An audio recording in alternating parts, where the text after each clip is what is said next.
SC, ST, OBC, दलित, पीड़ित, शोषित जो पीछे रह गए हैं, उनको विशेष बल देना। जिन मनरेगा की बड़ी चर्चा होती थी, इतने सालों में मनरेगा में पहली बार गांव के गरीब को रोजी रोटी मिले, इसलिए सर्वाधिक धनराशि गरीबों के रोजगार के लिए लगाई गई है।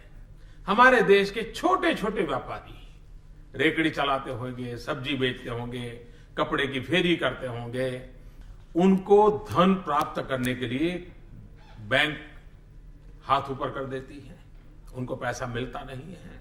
उनके लिए धनराशि सरलता से मिले, जितनी चाहिए उतनी मिले, उसके लिए मुद्रा की एक अलग योजना हमने प्रस्तुत की है, जो आने वाले दिनों में उनको काम आने वाली है। इस बजट में काले धन के संबंध में हमारी क्या सोच है, हमारा क्या कमिटमेंट है, इसको पूरी तरह हमने देश के सामने रखा है। अब काला धन वालों का खैर नहीं है, सिवाय जेल अब उनके नसीब में कुछ नहीं है। नया कानून हम ला रहे हैं और आज बहुत विस्तार से काले धन के खिलाफ हमने कड़ी कार्रवाई करने की एक रूपरेखा प्रस्तुत की है। साथ साथ अब काला धन नया तैयार ना हो, उसके लिए भी बेनामी ट्रांजैक्शन का जो कारोबार चलता है, उसके खिलाफ भी कानून ला रहे हैं। बजट निवेश बढ़ाने वाला भी होना चाहिए, हमारी आर्थिक क्षमताओं को मजबूत बनाने वाला होना चाहिए।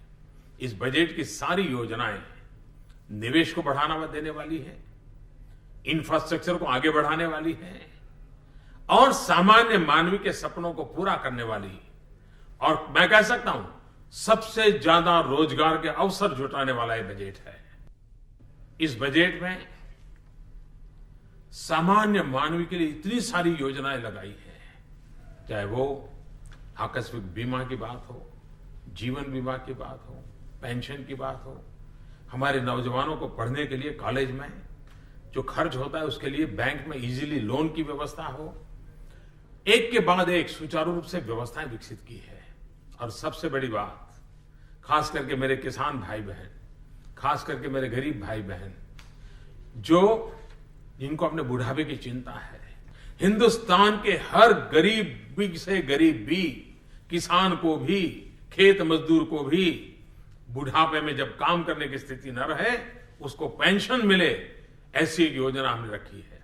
पहली बार इस देश में हर नागरिक पेंशन के अंदर कोई न कोई लाभ लेगा, ऐसा एक बहुत बड़ा भगीरथ काम इस बजट के माध्यम से हम करने जा रहे हैं।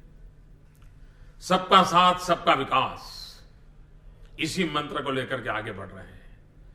मैं मेरे मित्र और साथी वित्त मंत्री श्रीमान अरुण जेटली जी को गरीबों के लिए, ग्रोथ के लिए, विकास के लिए, रोजगार के लिए, सामान्य से सामान्य मानवी को नए उमंग और उत्साह के साथ नई चीजों करने के लिए प्रेरित करने वाला बजट देने के लिए बहुत बहुत बधाई देता हूं। और मैं देशवासी, मुझे विश्वास है ये बजट आने वाले दिनों में हमें और नई ऊंचाइयों पर ले जाने का एक अवसर प्रदान करेगा।